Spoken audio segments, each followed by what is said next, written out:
Hello बच्चों। Hello everyone. मैं अभिनव जैन फिर से एक बार आपका स्वागत करता हूं फिजिक्स फंडे की इस वीडियो में, जिसमें आज हम सूडो फोर्स पढ़ने वाले हैं। सूडो फोर्स क्या होता है और न्यूटन्स लॉज जो हमने पिछली वीडियोस में देखे, क्या वो हमेशा एप्लीकेबल होते हैं? इस बात को हम जानेंगे। सूडो शब्द का मतलब क्या होता है? सिंपली नॉट रियल या प्रिटेंड कोई फोर्स है, that is called pseudo force. अब ये क्या होता है, क्यों लगता है, नेचुरली ऐसा कोई फोर्स क्यों नहीं होता, और प्रिटेंड फोर्स हमें क्यों लगाना पड़ता है किसी बॉडी पे, इस वीडियो में हम जानने वाले हैं। तो स्टार्ट करते हैं सूडो फोर्स। तो देखो, सबसे पहले सवाल उठता है कि क्या न्यूटन्स लॉज हमेशा वैलिड हैं?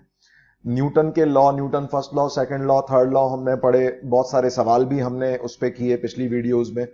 तो क्या ये हमेशा वैलिड है? तो इसको देखो एक एग्जांपल के थ्रू समझते हैं हम कि क्या हमेशा वैलिड है प्रैक्टिकली या नहीं। तो देखो, एक ये सिचुएशन है, ध्यान से देख लो सब बच्चे। एक मिस्टर ए जो है वो ग्राउंड पे खड़ा हुआ है और एक एलिवेटर है, लिफ्ट है कोई, उसके अंदर मिस्टर बी खड़ा हुआ है। मतलब मिस्टर बी और मिस्टर ए मैंने क्यों बनाए हैं, ये बस जस्ट रेफरेंस फ्रेम को दर्शाने के लिए बनाए हैं। ग्राउंड के रेफरेंस फ्रेम को ये मिस्टर ए शो कर रहा है, और एलिवेटर या लिफ्ट के रेफरेंस फ्रेम को ये मिस्टर बी शो कर रहा है। ठीक है, और इस एलिवेटर के अंदर एक रस्सी से एक ब्लॉक बंधा हुआ है और ये एलिवेटर ए एक्सलरेशन से ऊपर की तरफ जा रहा है। तो इसमें अब इन दोनों को, मिस्टर ए और मिस्टर बी को, एक टास्क दिया गया। क्या टास्क दिया गया? इन दोनों को बोला गया कि भाई न्यूटन सेकंड लॉ लगा के या न्यूटन फर्स्ट लॉ, जो भी न्यूटन लॉज यूज करते हुए इस रस्सी की, इस स्ट्रिंग की टेंशन फाइंड करनी है। ये दोनों, इन दोनों बंदों को ये टास्क दिया गया। तो देखो, मिस्टर ए क्या कैलकुलेशन करेगा? सब बच्चे अपने आप को ग्राउंड के रेफरेंस फ्रेम में इमेजिन करो, जैसे अब अभी तक हम सारे क्वेश्चंस में करते आए हैं।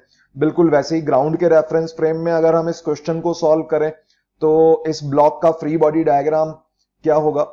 ब्लॉक के फ्री बॉडी डायग्राम में एक टेंशन टी ऊपर लगेगी, mg नीचे लगेगा, ये दो फोर्सेस लगेंगे।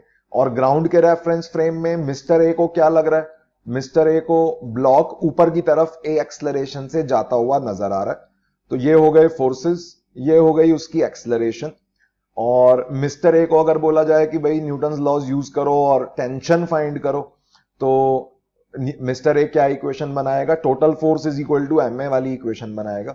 ब्लॉक पे नेट अपवर्ड डायरेक्शन में जो टोटल फोर्स है वो है T minus M g is equal to m a. ठीक है, मास इनटू एक्सलरेशन, अपवर्ड को पॉजिटिव मानते हुए, बिकॉज अपवर्ड एक्सलरेशन है मिस्टर ए के रिस्पेक्ट में। और मिस्टर ए ने ये इक्वेशन बनाने के बाद टेंशन इन द स्ट्रिंग का आंसर निकाला, T is equal to M G plus M A, या M common, G plus A. I hope simple question है। मिस्टर ए बन के हमने रस्सी में टेंशन निकाली। अब सब बच्चे अपने आप को मिस्टर बी इमेजिन करो, स्ट्रांगली प्रिटेंड करो, स्ट्रांगली अज्यूम करो कि हम सब लिफ्ट के अंदर या एलिवेटर के अंदर खड़े हैं मिस्टर बी के साथ। मिस्टर बी बन के अब हमें टेंशन सॉल्व करनी है। तो अब देखो, मिस्टर बी को क्या लग रहा होगा? मिस्टर बी को एक तो ये ब्लॉक रस्सी से बंधा हुआ दिख रहा होगा, और उसको ग्राउंड नीचे की तरफ जाता हुआ दिख रहा होगा। मिस्टर बी के रेफरेंस फ्रेम में अगर हम बात करें तो उसको ग्राउंड नीचे की तरफ जाता हुआ दिखेगा, और उसे ये एलिवेटर रेस्ट पे दिखाई देगा, क्योंकि वो उसी रेफरेंस फ्रेम में खड़ा है। एलिवेटर के रेफरेंस फ्रेम में एलिवेटर रेस्ट पे दिखाई देगा। एलिवेटर रेस्ट पे दिखाई देगा तो ये ब्लॉक रेस्ट पे दिखाई देगा। अब ब्लॉक, मिस्टर बी ने भी सेम फ्री बॉडी डायग्राम बनाया, मिस्टर बी ने भी वही नेचुरल फोर्सेस बनाए अपने, जो हमने पढ़े हैं अभी तक। एक ब्लॉक पे टेंशन लग रही होगी, एक mg लग रहा होगा, लेकिन मिस्टर बी के रिस्पेक्ट में एलिवेटर के रेफरेंस फ्रेम में ये ब्लॉक रेस्ट पे है, ये ब्लॉक रेस्ट पे है। तो मिस्टर बी इसकी क्या इक्वेशन बनाएगा? Total force is equal to zero करेगा। टोटल फोर्स जीरो मतलब T minus M G zero, मतलब T is equal to M G. तो देखो, दोनों बंदों को ये टास्क दिया गया था कि स्ट्रिंग में टेंशन निकालो, या ऐसे बोल दो, हमने इस एग्जांपल में क्या देखा? स्ट्रिंग की टेंशन देखी, दो अलग अलग रेफरेंस फ्रेम से दो अलग अलग टेंशन के आंसर आ रहे हैं। मिस्टर ए कह रहा है कि T is equal to M G plus M a, mister B कह रहा है T is equal to M g. अब सवाल ये उठता है कि क्या ये दोनों अपनी अपनी जगह सही हैं, या एक स्ट्रिंग में क्या, अगर ये दोनों अपनी अपनी जगह सही हैं तो इसका मतलब एक स्ट्रिंग के अंदर दो टेंशंस क्या हो सकती हैं? एक स्ट्रिंग के अंदर टेंशन बेसिकली किस बात को डिनोट कर रहा है? What do you mean by tension in the string? हम सिंपल देसी भाषा में ऐसा कह सकते हैं कि टेंशन इज स्ट्रिंग के अंदर आने वाला खिंचाव जो है, कितना वो इलोंगेट होने की कोशिश कर रही है, कितना उस पर फोर्स लग रहा है उसकी लेंथ के along, that is tension in the string. तो सवाल ये उठता है कि क्या एक स्ट्रिंग के पास दो टेंशन के फोर्सेस हो सकते हैं? क्योंकि मिस्टर ए कुछ और कह रहा है, मिस्टर बी कुछ और कह रहा है, तो एक ही स्ट्रिंग है, उसमें एक ही तरह का खिंचाव आएगा, तो टेंशन जो है दो नहीं हो सकते। तो इस बात का आंसर है कि भाई नो, एक स्ट्रिंग में दो टेंशंस कैसे हो सकती हैं? ठीक है, तो इसका मतलब क्या हुआ? इसका मतलब यह है कि या तो मिस्टर ए गलत है, या मिस्टर बी गलत है, या फिर न्यूटन के लॉ ही गलत है। तो भाई अब देखो, न्यूटन के लॉ तो गलत नहीं है, क्योंकि अभी तक हमने जितने क्वेश्चंस किए हैं और जो प्रैक्टिकल ऑब्जर्वेशन है जिसके बेसिस पे न्यूटन के लॉ पब्लिश हो रखे हैं पूरे वर्ल्ड वाइड हर किताब के अंदर, तो वो चीज प्रैक्टिकल ऑब्जर्वेशंस पे बेस्ड बात है। तो अब न्यूटन के लॉ, इसका मतलब मिस्टर ए के लिए तो ठीक है, क्यों? क्योंकि ग्राउंड के रेफरेंस फ्रेम में जब जब प्रैक्टिकली देखा गया है न्यूटन के लॉ को टेस्ट करके, तो प्रैक्टिकल ऑब्जर्वेशन के मुताबिक न्यूटन के लॉ सही पाए गए हैं, लेकिन ग्राउंड के रिस्पेक्ट में सही पाए गए हैं। तो मिस्टर ए जो है, मिस्टर ए को पूरा हक है न्यूटन के लॉ यूज करके रस्सी में टेंशन फाइंड करने का, क्योंकि मिस्टर ए ग्राउंड पे खड़ा है, ग्राउंड के रेफरेंस फ्रेम में। लेकिन मिस्टर बी, जैसे बोल दो एक ऐसा बंदा, एक ऐसा ऑब्जर्वर या एक ऐसा रेफरेंस फ्रेम जो ग्राउंड के रिस्पेक्ट में खुद एक्सलरेट कर रहा हो, ऐसे एक्सलरेटिंग रेफरेंस फ्रेम में आंसर डिफरेंट आएगा, जैसे यहां पे मिस्टर बी का डिफरेंट आया। तो ऐसे रेफरेंस फ्रेम में हम न्यूटन्स लॉ को अप्लाई नहीं कर सकते, मतलब न्यूटन्स लॉज की कंडीशन है, गलत नहीं है न्यूटन्स लॉ।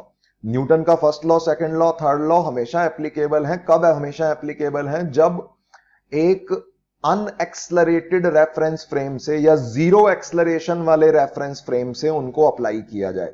मतलब ग्राउंड के रेफरेंस फ्रेम में, या ऐसे बोल दो कि कोई भी कांस्टेंट वेलोसिटी वाली के, मतलब कोई व्हीकल है कांस्टेंट वेलोसिटी से मूव कर रहा है, एक्सलरेशन उसमें नहीं है, तो वो भी अनएक्सलरेटेड है। अनएक्सलरेटेड है तो वो भी न्यूटन्स के लॉ यूज करेगा, तो सही आंसर मिलेंगे। बट एक्सलरेटेड रेफरेंस फ्रेम में न्यूटन के लॉ सही नहीं है, या न्यूटन के लॉ लगाने पे गलत आंसर आते हैं, ऐसा हम कह सकते हैं। तो न्यूटन के लॉ गलत है क्या? नहीं, गलत नहीं है न्यूटन के लॉ, बट कंडीशन हमने क्या सीखी? दैट इज कि वो सिर्फ और सिर्फ अनएक्सलरेटेड रेफरेंस फ्रेम में वैलिड है। ठीक है, एक और एग्जांपल देखते हैं। देखो, और भी बहुत सारी डे टू डे रूटीन में हमें इस तरह की चीजें दिखती हैं। एक बहुत इजी एग्जांपल देखते हैं। देखो एक और, देखो एक सिंपली एक कार सड़क पे जा रही है, ए एक्सलरेशन से जा रही है, और उसके पास में कोई बिल्डिंग है, ऑब्वियसली बिल्डिंग रेस्ट पे है। ये सारी बातें, ये जो डायग्राम बना है, ये किसके रिस्पेक्ट में बना है? विद रिस्पेक्ट टू ग्राउंड बना है। तो भाई विद रिस्पेक्ट टू ग्राउंड गाड़ी एक्सलरेट कर रही है, बिल्डिंग रेस्ट पे खड़ी है। अब इसी चीज को अगर हम कार के अंदर बैठ के देखें, अगर हम in the reference frame of car आ जाए, in the reference frame of car या विद रिस्पेक्ट टू कार, हमें क्या दिखाई देगा? अभी अब गाड़ी के अंदर बैठ जाएंगे तो गाड़ी का स्टीयरिंग, डैशबोर्ड, सीट्स, गाड़ी में आसपास और जो लोग बैठे होंगे वो सब हमें रेस्ट पे दिखाई देंगे। और ये बगल में जो बिल्डिंग है, ये बिल्डिंग हमें बैकवर्ड डायरेक्शन में ए एक्सलरेशन से मूव करती हुई नजर आएगी, बेसिक फंडे रिलेटिव मोशन के। तो with respect to car, car हमें रेस्ट पे दिखाई देगी और बिल्डिंग हमें लेफ्ट साइड में ए एक्सलरेशन से मूव करती हुई नजर आएगी। ठीक है, तुम इसको फॉर्मूले से भी सोच सकते हो, अगर कॉमन सेंस से नहीं सोच पा रहे तो acceleration of building minus acceleration of car करोगे, जीरो माइनस ए, तो ये माइनस ए वाली या लेफ्ट वाली एक्सलरेशन आ गई बिल्डिंग की विद रिस्पेक्ट टू कार। तो अब सवाल ये उठता है कि इस बिल्डिंग को इस कार के रेफरेंस फ्रेम में कौन एक्सलरेट करवा रहा है? अगर हम फ्री बॉडी डायग्राम बनाते हैं, एक्सलरेशन का कारण क्या है? इस पूरे चैप्टर में स्टार्टिंग से हम देख रहे हैं एक्सलरेशन के कारण है फोर्सेस।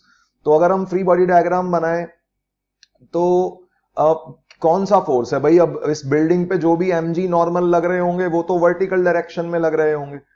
लेफ्ट साइड में क्या कोई फोर्स लग रहा होगा बिल्डिंग पे, कार के रेफरेंस फ्रेम में, जिससे कि ये बिल्डिंग एक्सलरेट होती हुई नजर आ रही हो? तो ऐसा कोई हॉरिजॉन्टल फोर्स नहीं है। जो इसको लेफ्ट साइड में एक्सलरेट करवा सके।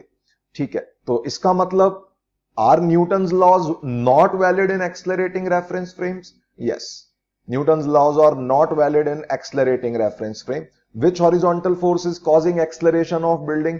We don't know. There is no real force.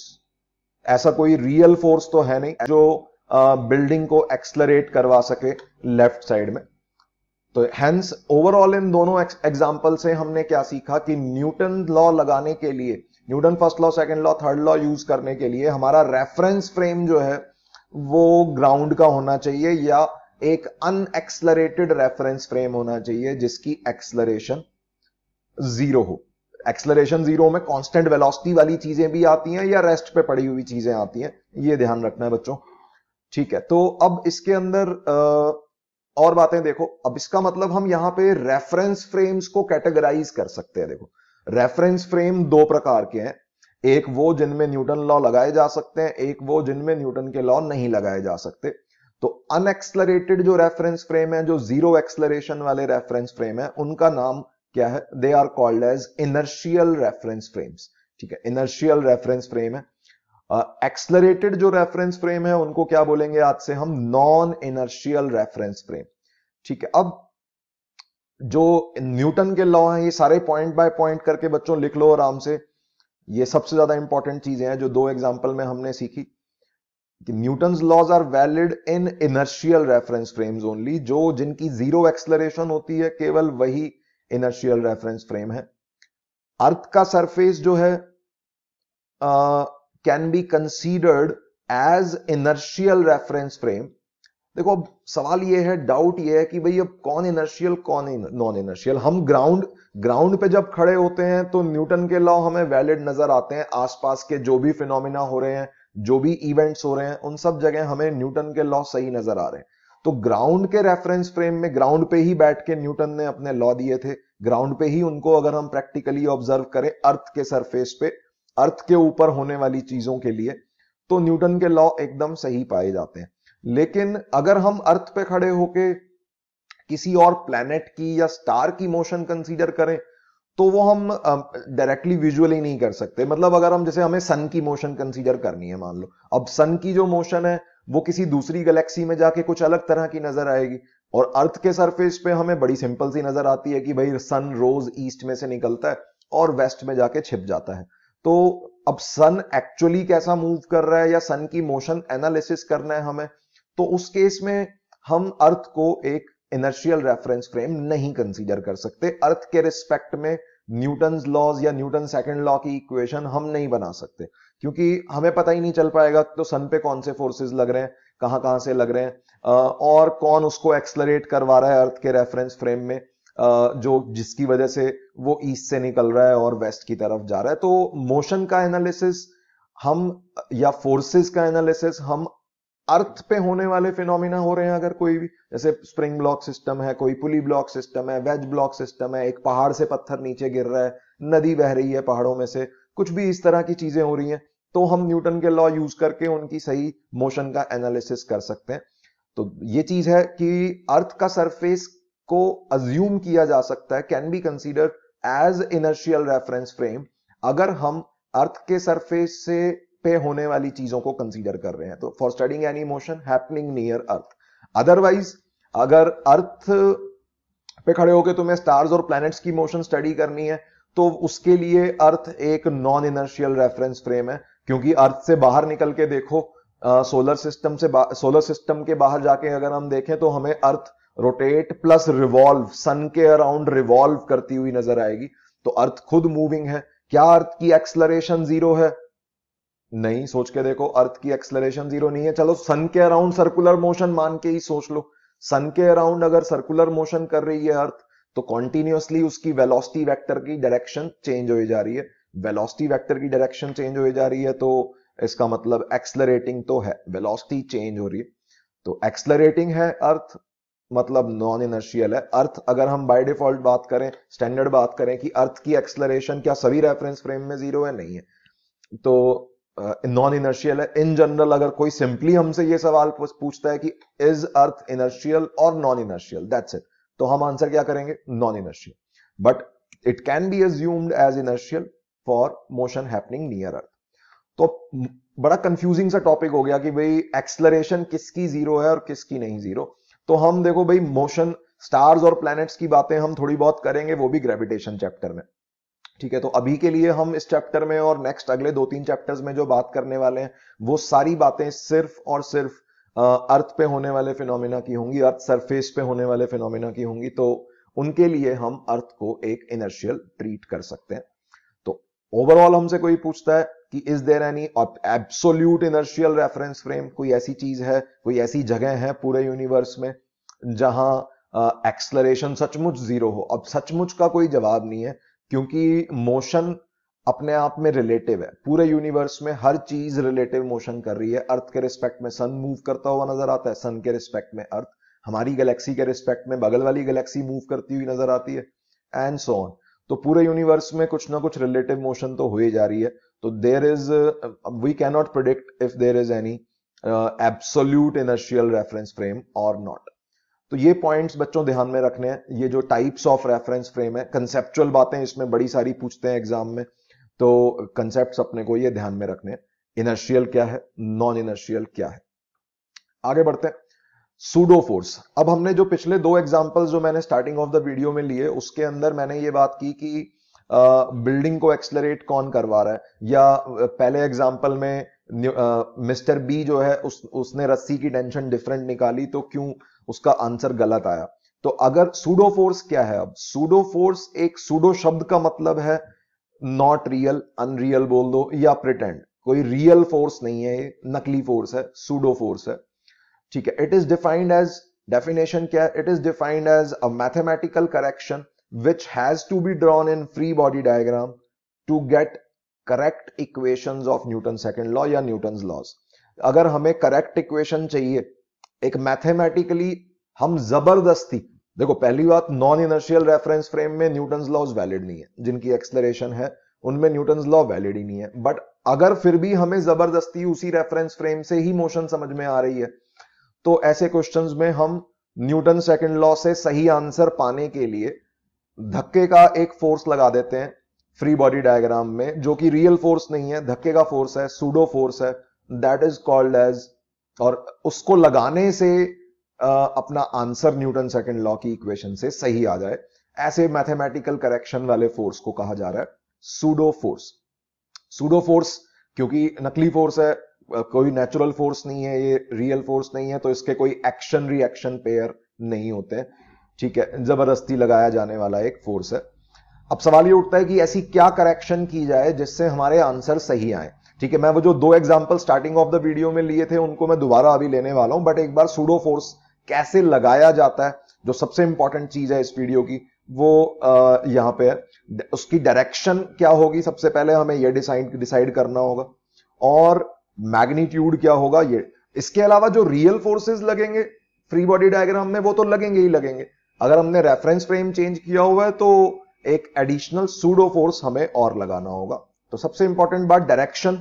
Direction जो होती है सूडो फोर्स की, हमेशा रेफरेंस फ्रेम की एक्सलरेशन जो है, एक्सलरेशन ऑफ रेफरेंस फ्रेम माने किसके रिस्पेक्ट में, ग्राउंड के रिस्पेक्ट में। तो जो भी एक्सलरेशन ग्राउंड के रिस्पेक्ट में है रेफरेंस फ्रेम की, उस एक्सलरेशन के ऑपोजिट लगता है, ठीक है। अगर रेफरेंस फ्रेम खुद ही इनर्शियल है, मान लो कोई एक बस जा रही है, मान लो कांस्टेंट वेलोसिटी से जा रही है कोई एक बस, उसी के अंदर हम बैठे हैं, उसी के रेफरेंस फ्रेम में न्यूटन्स लॉ लगा रहे हैं, तो तुम देख सकते हो भाई there is no pseudo force required, क्योंकि अगर कांस्टेंट वेलोसिटी से जा रही है तो उसकी एक्सलरेशन ग्राउंड के रिस्पेक्ट में 0 है, और ग्राउंड के रिस्पेक्ट में 0 होने से हमें कोई सूडो फोर्स की जरूरत ही नहीं है उस केस में। जैसे अभी तक के किसी क्वेश्चन में हमने सूडो फोर्स अप्लाई नहीं किया, ऐसे ही हम अब भी नहीं करेंगे अगर हमें ग्राउंड के रेफरेंस फ्रेम में इक्वेशंस बनानी होंगी। तो मैग्नीट्यूड क्या होगा सूडो फोर्स का? मैग्नीट्यूड होता है सूडो फोर्सेस मास तो उस बॉडी का जिसका फ्री बॉडी डायग्राम बनाया जा रहा है, और एक्सलरेशन रेफरेंस फ्रेम की, ठीक है। यहां पे कोई प्लस माइनस मत लगाना एक्सलरेशन के नाम पे, यहां पे सिंपली ये केवल मैग्नीट्यूड है, डायरेक्शन वाली बात ऊपर लिखी जा चुकी है। जो भी रेफरेंस फ्रेम की एक्सलरेशन है उसके ऑपोजिट सूडो फोर्स लगाना है। कितना लगाना है? मास तो उस बॉडी का जिसका एफबीडी बनाया जा रहा है, और एक्सलरेशन रेफरेंस फ्रेम की ग्राउंड के रिस्पेक्ट में जो भी रेफरेंस फ्रेम की एक्सलरेशन है, इन दोनों की मल्टीप्लीकेशन करके हम सूडो फोर्स लगा सकते हैं। तो जो इंपॉर्टेंट बातें हैं, ये दो इंपॉर्टेंट बातें हैं कि किस डायरेक्शन में लगेगा और कितना मैग्नीट्यूड लगेगा सूडो फोर्स का, क्यों लगेगा, ताकि हमारी इक्वेशनें सही बन जाए और आंसर सही आ जाए। अब देखो कैसे, जो अपन ने दो एग्जांपल्स हमने इनिशियली देखे उसी को समझो। देखो वेक्टर फॉर्म में भी यहां लिख दिया है मैंने, सूडो फोर्स और डायरेक्शन और मैग्नीट्यूड वाली दोनों बातें कंबाइन करनी है, तो वेक्टर फॉर्म में इस तरह से लिख सकते हैं। ये माइनस कहां से आ गया, ये देखो ए वेक्टर के आगे माइनस आ गया, इसका मतलब ये जो सूडो फोर्स वाला वेक्टर होगा ये एंटी पैरेलल या ऑपोजिट टू रेफरेंस फ्रेम की एक्सलरेशन होगा, रेफरेंस फ्रेम की acceleration with respect to ground. That is the meaning of this negative sign, और बाकी मैग्नीट्यूड तो दिख ही रहा है सेम यही। तो कैसे ये सूडो फोर्स हमें सही एक्सप्लेनेशन, सही आंसर देता है, इसको दोबारा से एग्जांपल्स के थ्रू समझते हैं। देखो करेक्टेड एग्जांपल 1 देखो एग्जांपल 1 में मिस्टर ए इनर्शियल था, ये वाली इक्वेशन हम ऑलरेडी देख चुके हैं। मिस्टर ए ने tension is equal to mg plus ma निकाली थी। मिस्टर बी जो था वो नॉन इनर्शियल था। मिस्टर बी अगर सिर्फ टेंशन और mg वाले रियल फोर्सेस बना रहा था तो उसका आंसर गलत आ रहा था। अब वो क्या किया उसने, एलिवेटर की जो एक्सलरेशन है ये मिस्टर बी को पता होनी चाहिए, तभी वो करेक्ट आंसर पा सकता है। तो मिस्टर बी को मान लेते हैं पता है ये एलिवेटर ए एक्सलरेशन से ऊपर जा रहा है ग्राउंड के रिस्पेक्ट में, ये बात मिस्टर बी को पता है। मिस्टर बी को पता है तो मिस्टर बी क्या करेगा कि इस अपवर्ड एक्सलरेशन के ऑपोजिट डायरेक्शन में एक डाउनवर्ड फोर्स लगा देगा। This is the pseudo force. और कितना है ये सूडो फोर्स, मास तो इस ब्लॉक का, जिस ब्लॉक का एफबीडी बनाया जा रहा है, और एक्सलरेशन रेफरेंस फ्रेम की ए ग्राउंड के रिस्पेक्ट में। अगर ये डाउनवर्ड डायरेक्शन में ये सूडो फोर्स लगा दिया गया तो इक्वेशन क्या बनी, मिस्टर बी के लिए टोटल फोर्स कितना हो गया, अब अपवर्ड डायरेक्शन में टोटल फोर्स हो गया T minus mg minus ma is equal to mass into acceleration. Mister B को एक्सलरेशन कितनी दिखेगी इसकी ब्लॉक की, मिस्टर बी को एक्सलरेशन 0 दिखेगी क्योंकि वो लिफ्ट के अंदर ही ब्लॉक है, लिफ्ट के अंदर ही मिस्टर बी है। तो यहां से देखो ये इक्वेशन बनाने से सेम आंसर आ रहा है। मतलब तुम ये बोल सकते हो ये वाला धक्के का फोर्स, जबरदस्ती का फोर्स अगर ना लगाया जाए तो गलत आंसर आ रहा था, इसको लगा देने से सेम इक्वेशन बन गई, सिमिलर इक्वेशन बन गई और सेम आंसर आ गया। बस यही है, एक मैथमेटिकल करेक्शन है सूडो फोर्स। अगर नहीं लगाएंगे मिस्टर बी के रेफरेंस फ्रेम में या एलिवेटर के रेफरेंस फ्रेम में तो गलत आंसर आएंगे, ये बात ध्यान रखनी है। तो मतलब मुद्दे की बात यह है कि भाई अब सूडो फोर्स से कई बच्चों को ना बड़ी खुंदक होती है, वो यूज ही नहीं करना चाहते सूडो फोर्स। उनका भी काम चल जाएगा, हमेशा तुम ग्राउंड के रिस्पेक्ट में भी तो काम कर ही सकते हो ना, हमेशा ग्राउंड के रिस्पेक्ट में काम कर सकते हो। बट कभी कभी ये होता है कि ग्राउंड के रिस्पेक्ट में मोशन एनालिसिस थोड़ा सा डिफिकल्ट हो जाता है, तो जिसकी वजह से हम अपना रेफरेंस फ्रेम चेंज करने की सोचते हैं। तो अगर हमें रेफरेंस फ्रेम चेंज करके इक्वेशन लिखनी है तो सूडो फोर्स को नहीं भूलना नॉन इनर्शियल रेफरेंस फ्रेम में। दूसरा एग्जांपल भी देखो, ये जो कार जा रही थी इसको बिल्डिंग कार ग्राउंड के रिस्पेक्ट में कार जा रही थी ए एक्सलरेशन से और बिल्डिंग रेस्ट पे खड़ी हुई थी, और कार के रिस्पेक्ट में कार रेस्ट पे थी और बिल्डिंग ए एक्सलरेशन से मूव कर रही थी। डाउट ये था कि इस बिल्डिंग को कौन है ए एक्सलरेशन से मूव करवाने वाला, कौन सा फोर्स है। तो अब सूडो फोर्स पढ़ लिया हमने, तो हम बोलेंगे कि भाई जो रेफरेंस फ्रेम है वो क्या है, कार की एक्सलरेशन ग्राउंड के रिस्पेक्ट में कैसी है, राइट। इस राइट के ऑपोजिट डायरेक्शन में माने लेफ्ट डायरेक्शन में ये लग गया pseudo force, this is pseudo force. ये सूडो फोर्स कितना है, ये सूडो फोर्स मास तो इस बिल्डिंग का और एक्सलरेशन किसकी, कार की रेफरेंस फ्रेम की विद रिस्पेक्ट टू ग्राउंड, इन दोनों की मल्टीप्लीकेशन वाला ये प्रिटेंड फोर्स अगर हम लगा दें तो क्या बन रहा है, देखो m इंटू ए, नेट फोर्स इस पे ma बन गया। ये mg नॉर्मल तो कैंसिल कर रहे होंगे, वर्टिकल में कोई मोशन है नहीं, तो ये ma वाला जो फोर्स है, ये फोर्स, ये pseudo force is causing acceleration A of the building in the reference frame of car। I hope चीजें चमक रही होंगी। सूडो फोर्स लगाना कब होता है, कैसे होता है, ये दो चीजें अभी तक हमने समझी। तो आगे बढ़ते हैं, देखो सवालों में इसको यूज करेंगे। तो आगे अब जो मैं क्वेश्चंस करने वाले हैं, हम इलस्ट्रेशंस लेने वाला हूं मैं, वो उन सभी में मैं reference frame non inertial pick करके कहीं ना कहीं न्यूटन सेकंड लॉ का यूज कर रहा हूँ या न्यूटन फर्स्ट लॉ का यूज कर रहा हूँ। तो स्टार्ट करते हैं, देखो इजी से tough as usual. Illustration number 1, देखो इसमें क्या है, ये एक कोई एलिवेटर है, एलिवेटर के अंदर एक इंक्लाइन प्लेन है, वेज है, फिक्स्ड वेज है लिखा हुआ है, और ब्लॉक इस पे स्लाइड कर रहा है, स्मूथ एंड फिक्स्ड वेज है। If elevator is moving down, elevator नीचे जा रहा है विद रिटार्डेशन ए। अब देखो जा तो नीचे रहा है लेकिन रिटार्डेशन है। याद करो एक्सलरेशन वाली बातें, पुरानी बातें, काइनेमेटिक्स। अगर मोशन, रिटार्डेशन शब्द का मतलब क्या होता है? Acceleration is opposite to motion या ऑपोजिट टू वेलोसिटी। तो जा तो नीचे रहा है बट इसकी एक्सलरेशन ऊपर। हमें किस बात से मतलब है? हमें एक्सलरेशन से मतलब है, एक्सलरेशन वेक्टर से। तो इसकी एक्सलरेशन ऊपर है। निकालना क्या है? देखो ब्लॉक की एक्सलरेशन निकालनी है विद रिस्पेक्ट टू एलिवेटर, और नॉर्मल रिएक्शन निकालना है बिटवीन ब्लॉक एंड वेज। तो एक्सलरेशन रिलेटिव पूछी हुई है, तो इसका मतलब हम रेफरेंस फ्रेम यही वाला पिक कर लेते हैं। एलिवेटर के अंदर कहीं भी हम खड़े हो जाएंगे, मान लो यहां पे हम अपने आप को खड़ा हुआ इमेजिन करते हैं,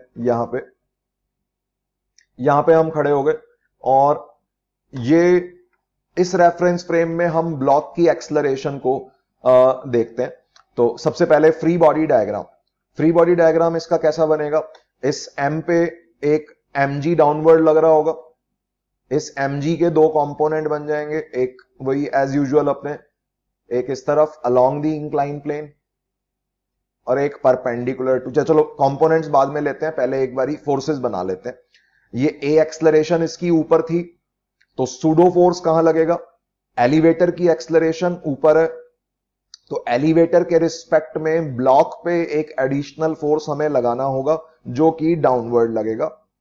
कितना लगेगा? मास तो इस ब्लॉक का, एक्सलरेशन रेफरेंस फ्रेम की, this ma is pseudo force. ये सूडो फोर्स है ना, बस एक एक्स्ट्रा फोर्स है। इसके अलावा बाकी रियल फोर्सेस तो लगेंगे ही लगेंगे। इसके अलावा ये ब्लॉक अपना सरफेस के साथ, इंक्लाइन के सरफेस के साथ कांटेक्ट में है, तो इसको इस साइड से एक पुशिंग नॉर्मल रिएक्शन मिल रही होगी। ये normal reaction perpendicular to the incline plane block पे ऐसे लग रही होगी। तो ये जो चीज बनाई है मैंने, दिस, ये क्या है? ये है फ्री बॉडी डायग्राम। ये है free body diagram of block with respect to wedge. ठीक है, अब ये फ्री बॉडी डायग्राम से जो एक्सलरेशन निकल के आएगी वो भी कौन सी होगी? With respect to wedge.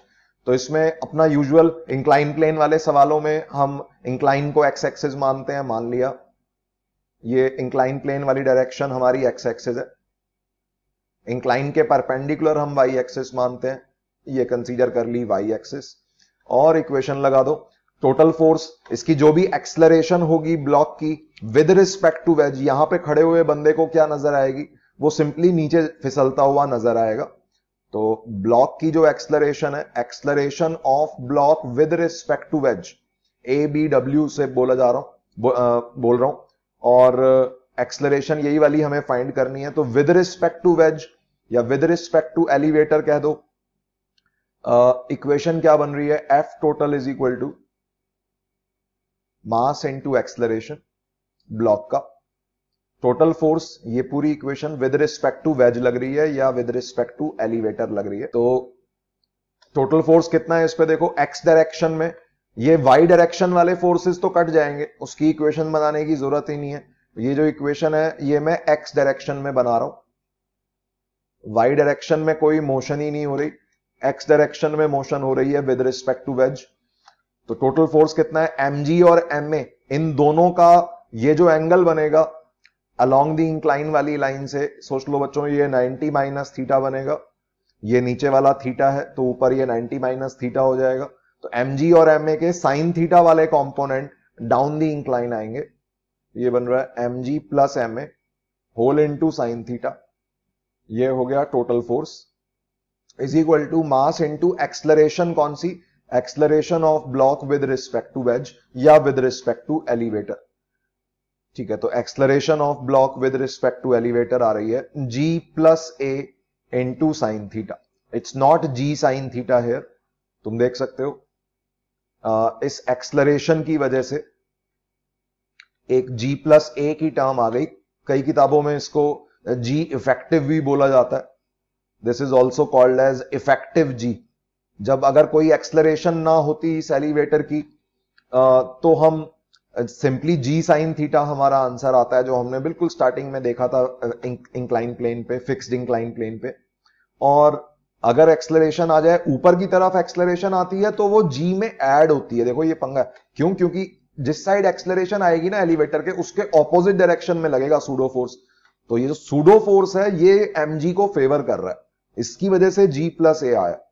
तो acceleration of block with respect to wedge is g plus a whole into sine theta. This is our answer number 1। और सेकंड इक्वेशन में पूछा हुआ है सेकंड क्वेश्चन में कि नॉर्मल रिएक्शन भी बताओ। तो नॉर्मल रिएक्शन निकालने के लिए यही इक्वेशन न्यूटन सेकंड लॉ की या फर्स्ट लॉ बोल दो, वाई डायरेक्शन में भी लगा लेते हैं। तो F total is equal to mass into acceleration in y direction लगा रहा हूं। तो वाई डायरेक्शन में देखो कौन कौन से फोर्सेज हैं। एक नॉर्मल रिएक्शन है प्योरली वाई डायरेक्शन में, और ये mg और ma के cos थीटा वाले कंपोनेंट जो होंगे वो यहां वाई डायरेक्शन में बन जाएंगे।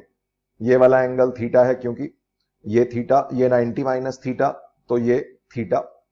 तो mg और ma के cos theta component negative y direction में, तो वाई डायरेक्शन में टोटल फोर्स है n minus mg minus ma, या minus mg cos theta minus ma cos theta. दोनों के cos theta components negative y direction में, और वाई डायरेक्शन में मोशन कोई है नहीं तो एक्सलरेशन 0 है।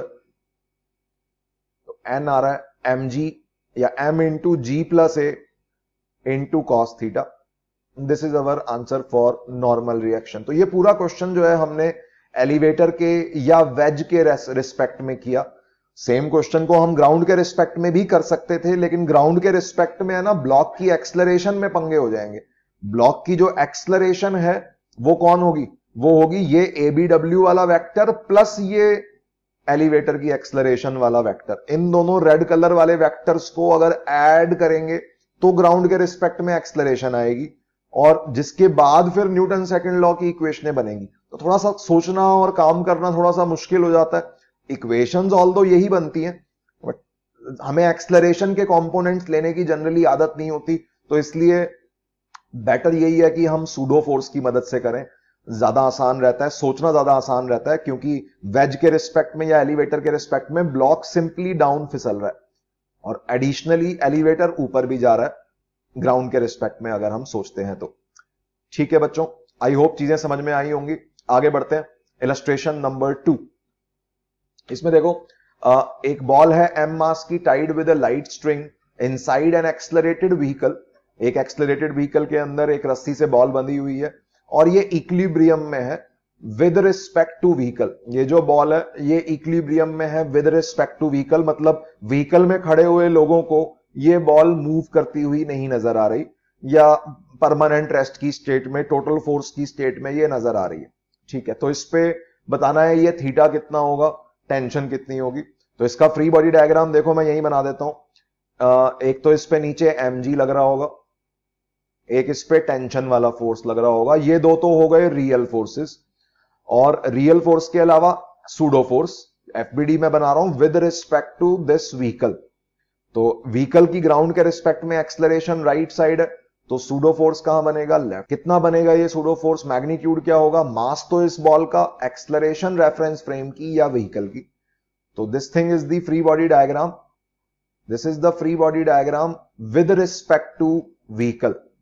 FBD with respect to vehicle, ground के रिस्पेक्ट में नहीं है सूडो फोर्स क्योंकि हम यूज कर रहे हैं। This is the free body diagram with respect to vehicle. अब करना क्या है, बहुत ही आसान क्वेश्चन, टोटल फोर्स 0 करना है। इस रेफरेंस फ्रेम में total force is equal to 0 कर दो, क्योंकि इक्विलिब्रियम है। तो x डायरेक्शन में अलग कर दो, या हॉरिजॉन्टल डायरेक्शन में अलग कर दो, और वर्टिकल डायरेक्शन में अलग कर दो। दोनों में दोनों कंपोनेंट्स टोटल फोर्स के 0 कर देते हैं। तो हॉरिजॉन्टल में देखो भाई, ये एंगल थीटा है, तो ये वाला टेंशन का यहां से वर्टिकल के साथ ये एंगल भी थीटा बनेगा। तो टेंशन की वर्टिकल वाली इक्वेशन पहले लिख रहा हूं। टेंशन का cos theta component vertical up है, ये टेंशन का cos theta component vertical up आएगा, टेंशन का साइन थीटा हॉरिजॉन्टल में जाएगा। ये तो हो गए टेंशन के कंपोनेंट्स। mg का कंपोनेंट वर्टिकल डाउन है, तो यहां माइनस mg आ जाएगा। mg वर्टिकल में है तो हॉरिजॉन्टल कंपोनेंट में कोई रोल प्ले नहीं करेगा। ma जो है वो हॉरिजॉन्टल लेफ्ट है, हॉरिजॉन्टल लेफ्ट है तो यहां माइनस ma आ जाएगा, और उसका वर्टिकल में कोई रोल प्ले नहीं होगा। तो ये दोनों को ही नेट फोर्सेस को 0 होना होगा। न्यूटन सेकंड लॉ की अपनी पुरानी इक्वेशन। जिनको इक्वेशन बनाने में दिक्कत है बच्चों, न्यूटन सेकंड लॉ वाली वीडियो जरूर देखो, उसमें मैंने बहुत सारे क्वेश्चंस करवाए हुए हैं। सही अपने को आइडिया लगता है न्यूटन सेकंड लॉ कैसे यूज करना है हमें कंपोनेंट्स फॉर्म में। तो यहां से थीटा कहां से सॉल्व हो रहा है, देखो यहां से टी साइन थीटा आ रहा है एम में और टी कॉस थीटा आ रहा है एम जी। दोनों की वैल्यूज आ गई, T sine theta T cos theta. तो दोनों को डिवाइड करने पे देखो थीटा सॉल्व हो गया। इन दोनों इक्वेशंस को डिवाइड कर दो, डिवाइडिंग 1 and 2 क्या मिल रहा है हमें, tan theta sine theta upon cos theta, tan theta is equal to a by G, या theta is equal to tan inverse a by G. तो this is our answer number 1। ये जो angle इस रस्सी ने बनाया होगा वर्टिकल के साथ, ये कितना होगा, tan इनवर्स a बाय जी। और दूसरा क्वेश्चन था टेंशन भी बताओ, तो टेंशन की वैल्यू कैसे मिलेगी, इन दोनों इक्वेशनों को है ना स्क्वायर एंड ऐड कर दो। देखो यहां पे साइन स्क्वायर थीटा की टर्म क्रिएट हो जाएगी, यहां कॉस स्क्वायर की हो जाएगी, दोनों को स्क्वायर करके ऐड कर दो। तो क्या बन रहा है, स्क्वेयरिंग एंड एडिंग। इक्वेशंस क्या बनेंगी, T square sine square theta plus T square cos square theta left side में बनेगा। तो T square sine square theta plus T square cos square theta is equal to right side में क्या बनेगा, देखो m square a square plus m square g square. Right side में है m square a square plus m square g square, या m square common ले लेते हैं, ए स्क्वायर प्लस जी स्क्वायर। और लेफ्ट साइड में sine square plus cos square 1 हो गया। तो ये बन रहा है T is equal to m root a square plus g square. This is the tension in the string, this is the tension in the string. कई बच्चों को ये डाउट आ रहा होगा कि ये सर ये टेंशन तो विद रिस्पेक्ट टू एलिवेटर है या विद रिस्पेक्ट टू जो भी था ये व्हीकल है।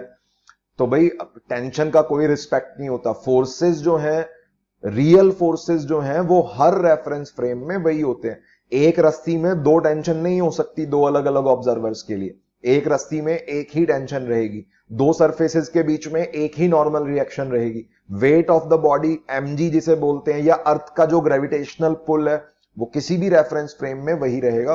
Real forces never change.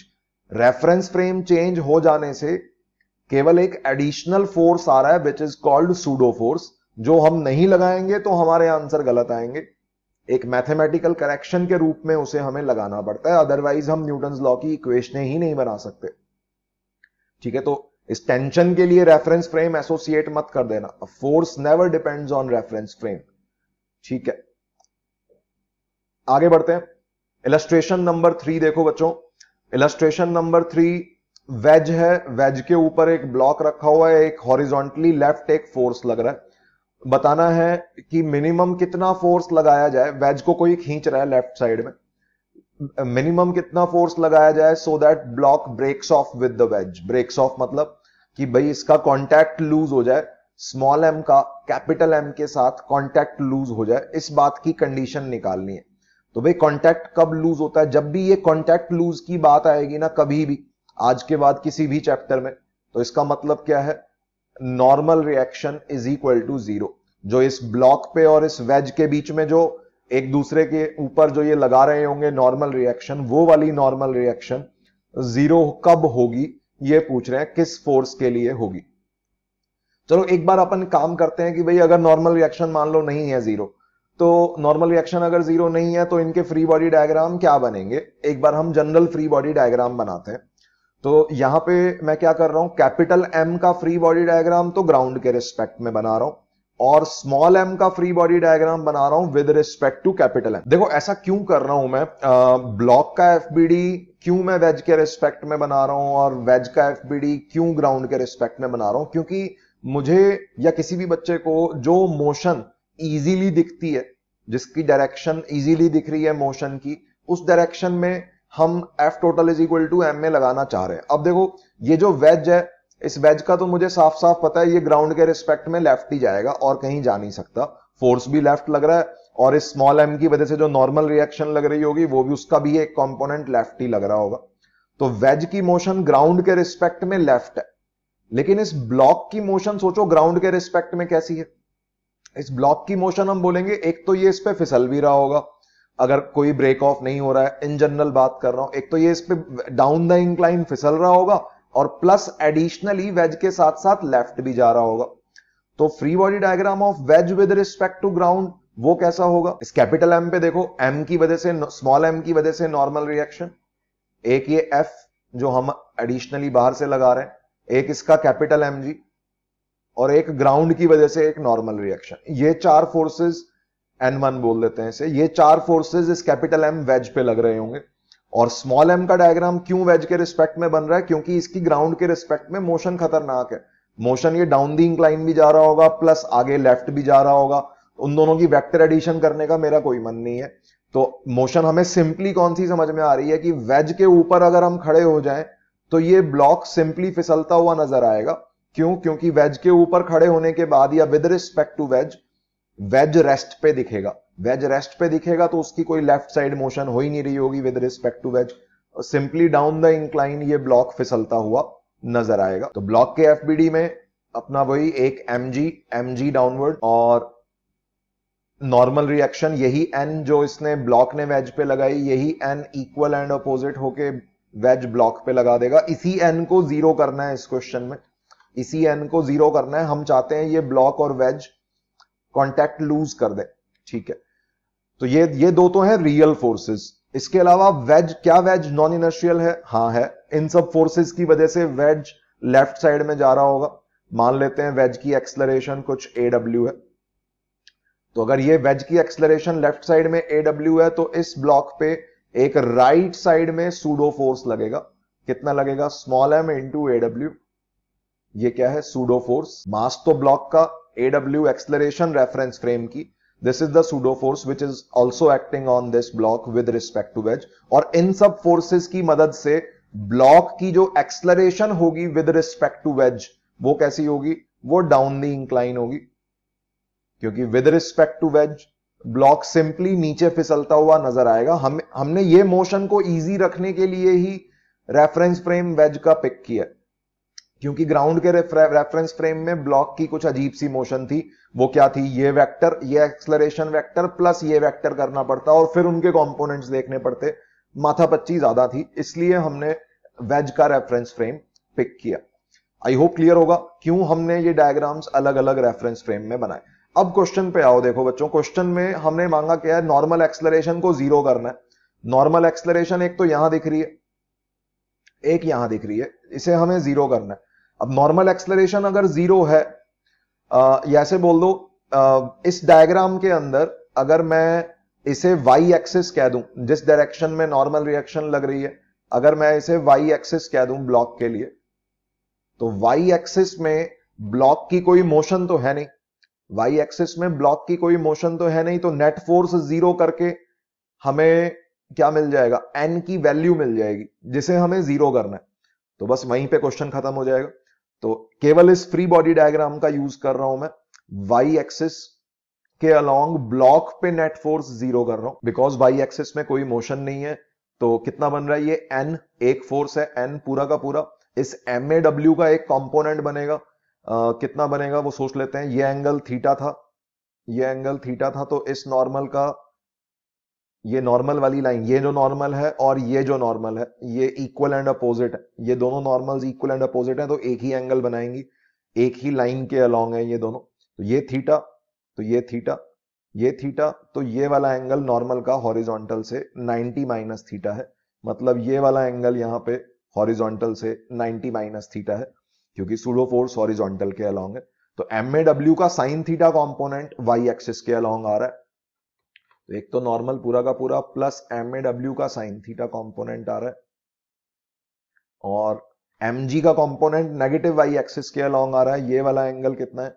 ये 90 माइनस थीटा है, ये 90 है, तो ये थीटा है। mg का cos theta component negative Y axis के अलोंग आ रहा है, तो mg का cos theta is equal to 0। तो यहां से नॉर्मल रिएक्शन की वैल्यू सॉल्व हो रही है, जिसे हमें जीरो करना था। ठीक है, तो नॉर्मल रिएक्शन को जीरो, या normal reaction is equal to कितना आ रहा है? mg cos theta minus MAW sin theta की वैल्यू को हमें जीरो करना है। तो यहां से AW सॉल्व हो गया अपना। AW आ रहा है g cos theta upon sin theta. This is the acceleration of veg, this is the required acceleration of veg, कि अगर इतनी एक्सलरेशन हो जाएगी तो नॉर्मल रिएक्शन 0 हो जाएगा। This is the minimum acceleration you can say, कि भाई ये वेज मिनिमम इस एक्सलरेशन से जाएगा तो नॉर्मल रिएक्शन 0 हो जाएगा। इससे ज्यादा एक्सलरेशन से जाएगा तब भी बिल्कुल अच्छा खासा कांटेक्ट लूज हो जाएगा। कॉमन सेंस से फील करके सोच सकते हो कि भाई जितना ज्यादा हम इस वेज को लेफ्ट में खींचेंगे उतना ज्यादा ये ब्लॉक के गिरने की संभावना रहेगी या कांटेक्ट लूज होने की संभावना रहेगी। तो सिंपली AW सॉल्व हो गया। AW सॉल्व हो गया तो यहां से ये F सॉल्व हो जाएगा। देखो AW आ चुका है अपना, ये N भी आ चुका है, N 0 है, सॉरी N तो 0 ही कर दिया हमने। AW आ चुका है तो अब वेज के लिए देखो लेफ्ट साइड में वेज को एक्सलरेट करवाने वाला कौन फोर्स है? एक ही फोर्स है। ये mg और n1 तो कुछ करेंगे नहीं, वर्टिकल डायरेक्शन में एक दूसरे को कैंसिल कर रहे होंगे, वर्टिकल में कोई मोशन नहीं है। तो ये F ही है जो कैपिटल M इंटू AW के बराबर बनेगा। न्यूटन सेकंड लॉ की इक्वेशन फॉर वेज। तो हॉरिजॉन्टल डायरेक्शन में अगर ये इक्वेशन बनाते हैं तो वेज के ऊपर एक ही नेट फोर्स है F, mg और n1 कैंसिल हो रहे हैं, n अपन ने 0 कर ही दिया वैसे ही, तो एक ही फोर्स है F is equal to capital M into AW, जहां से अपना F सॉल्व हो गया जो हमसे मांगा गया था। तो that is capital mg cot theta. This is the force required, minimum force required to lose contact with block. इतना फोर्स अगर हम वेज पे लगाएंगे तो ब्लॉक के साथ कॉन्टैक्ट लूज हो जाएगा। Answer is mg cot theta. I hope clear होगा। मुश्किल नहीं है सवाल, बस ये है कि कंसेप्ट अपने स्ट्रांग होने चाहिए। फ्री बॉडी डायग्राम बनाने में मैं देखता हूं बच्चे बहुत मिस्टेक करते हैं, डायरेक्शन उल्टी पुल्टी बना देते हैं या फिर कोई एक फोर्स भूल जाते हैं बनाना। तो सबसे इंपॉर्टेंट काम इस पूरे चैप्टर में यही है कि फ्री बॉडी डायग्राम हमें बहुत तसल्ली से बनाना होता है। एक भी फोर्स छूटना नहीं चाहिए और एक भी फोर्स की डायरेक्शन गलत नहीं होनी चाहिए। अगर इतना काम सही कर लोगे तभी आगे चांसेस हैं कि भाई कैलकुलेशन और मैग्नीट्यूड्स में भी तुमसे गड़बड़ नहीं होगी। तो वो सबसे इंपॉर्टेंट चीज है, क्योंकि उसमें कोई कैलकुलेशन नहीं करनी है, अपने को ध्यान में ही रखना है, बस कंसेप्ट की बात है। आगे बढ़ते हैं। Illustration number 4। What acceleration must be given to the wedge so that block does not slip on it? इस बार देखो उल्टा सवाल है। अगर वेज को लेफ्ट में खींच लेते तो ब्लॉक गिर जाता।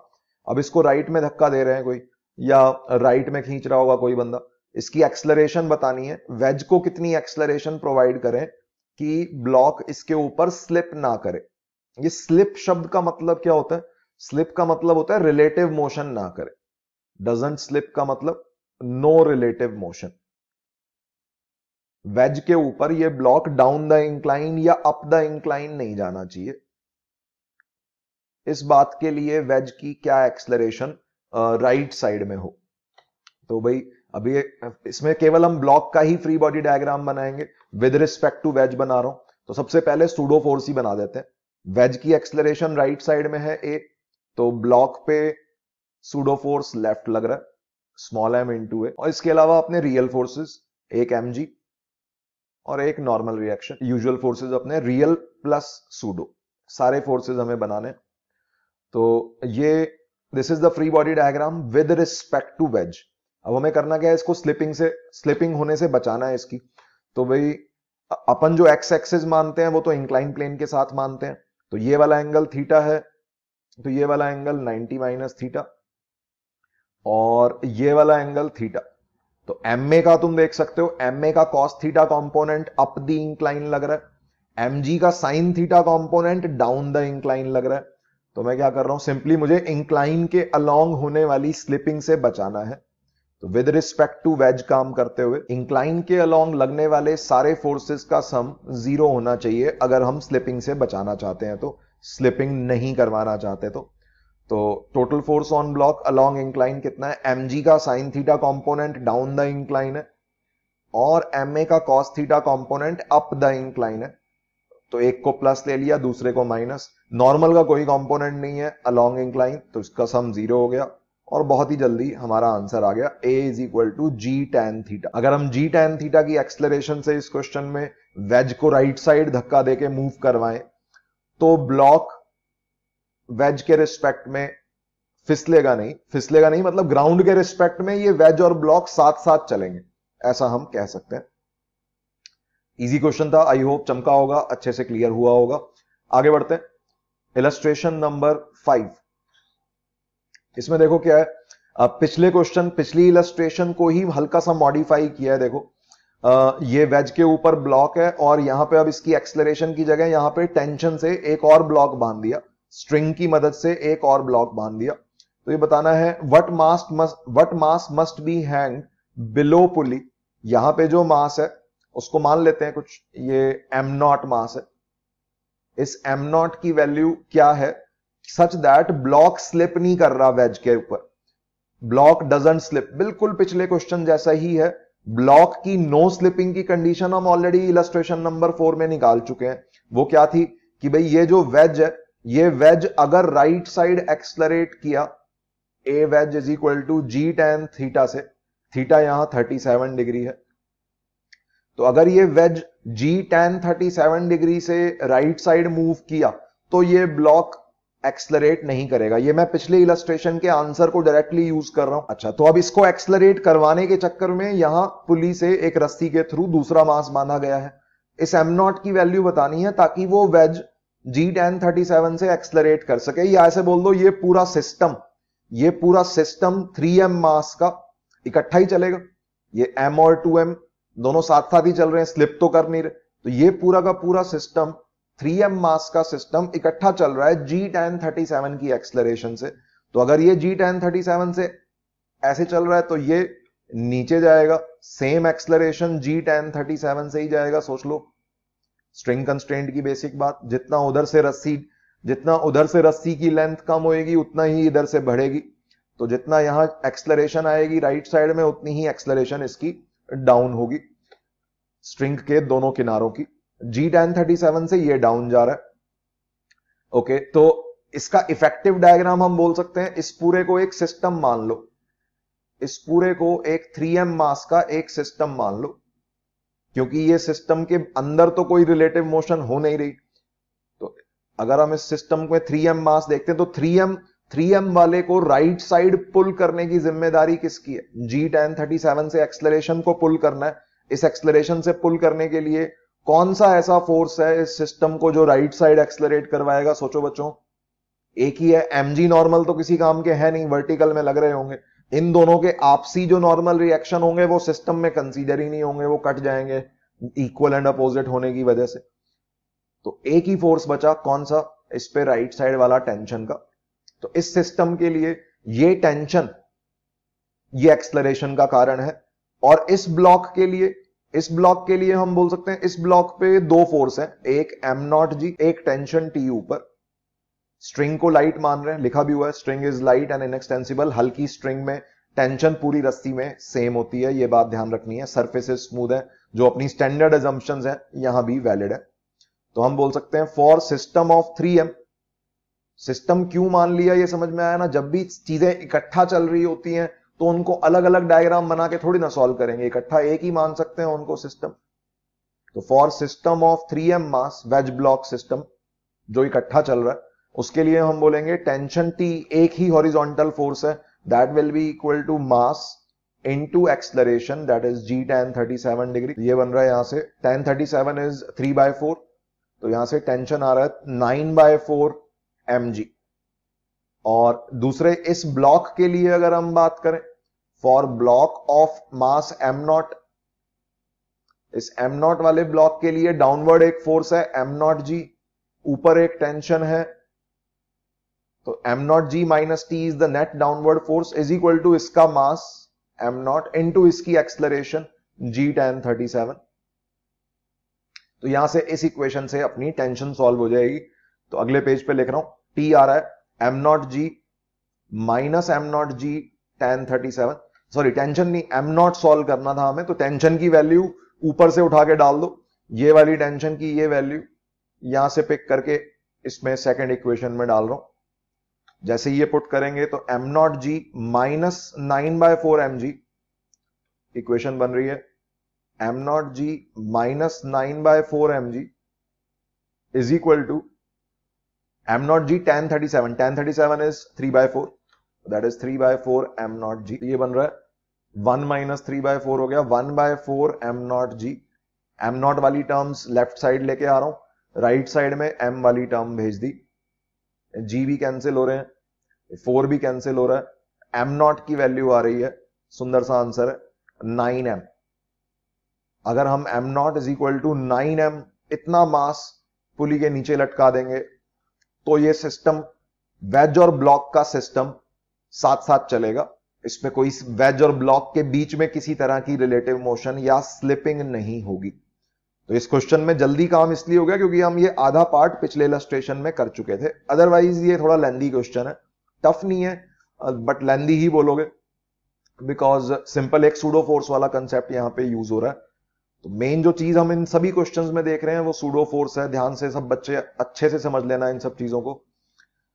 आगे बढ़ते हैं, next illustration number 6। Find acceleration of wedge बताना है। All the surfaces are smooth. Acceleration का मास वेज का मास दिया हुआ है, ब्लॉक का मास दिया हुआ है, 37 डिग्री एंगल दिया हुआ है, सारे सर्फेसेज स्मूथ हैं, स्ट्रिंग लाइट है, इनएक्सटेंसिबल है। तो देखो अब इसमें सारी चीजें यूज हो रही हैं इस क्वेश्चन में। स्ट्रिंग कंस्ट्रेंट वाली बात भी देखनी पड़ेगी।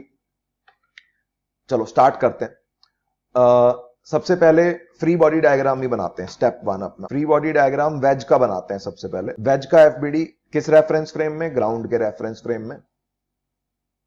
ग्राउंड के रेफरेंस फ्रेम में क्योंकि मुझे मोशन इसकी समझ में आ रही है कि भाई वेज या तो लेफ्ट या राइट ही जाएगा और तो कहीं जा नहीं सकता।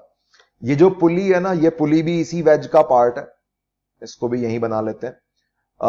वेज एक इस पुली पे राइट साइड में टेंशन लग रही होगी, ये टी। एक ऐसे डाउन दी इंक्लाइन टेंशन लग रही होगी, ये टी। सबसे पहले मैंने इन्हीं दोनों को बनाया क्योंकि बच्चे ये भूल जाते हैं बनाना। पुली पे लगने वाले फोर्सेस वेज पे कंसीडर होंगे क्योंकि पुली भी वेज का ही पार्ट है। ठीक है, इसके अलावा 2m मास है इसका।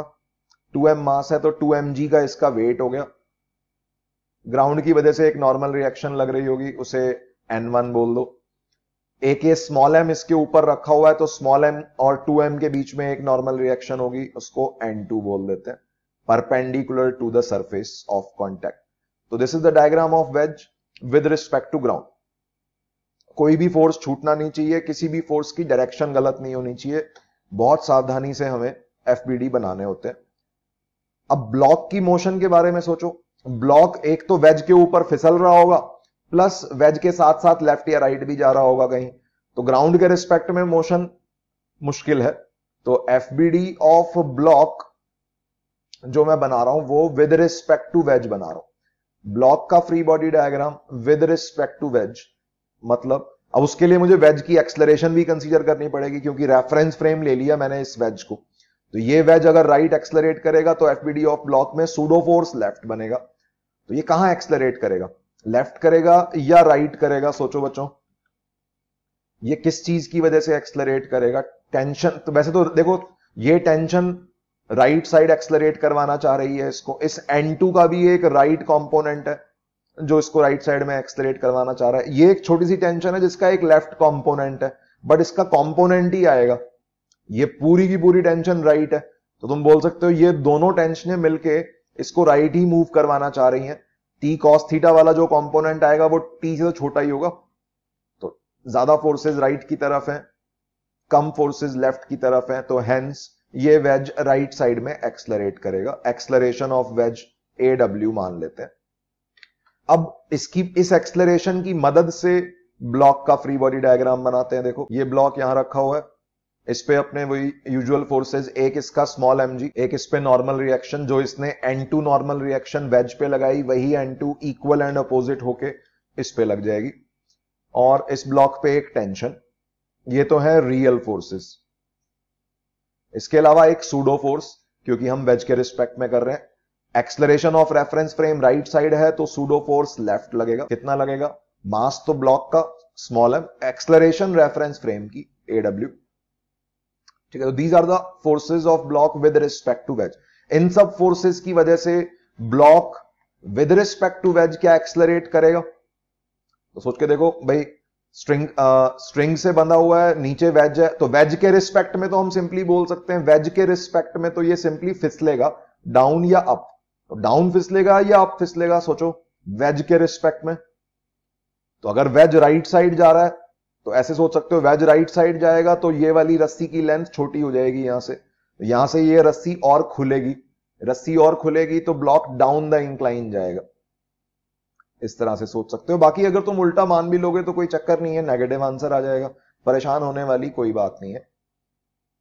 Acceleration of block with respect to wedge down the incline है, बहुत ध्यान से, फोर्सेस भी विद रिस्पेक्ट टू वेज है तभी सूडो आया है, और एक्सलरेशन भी विद रिस्पेक्ट टू वेज है। जब तक ये दोनों काम साथ साथ नहीं करेंगे न्यूटन सेकंड लॉ नहीं लगा पाएंगे। तो बहुत तसल्ली से हमें फ्री बॉडी डायग्राम और एक्सलरेशंस के बारे में सोचना होता है बिफोर अप्लाइंग इक्वेशंस। अब इक्वेशंस बना दो।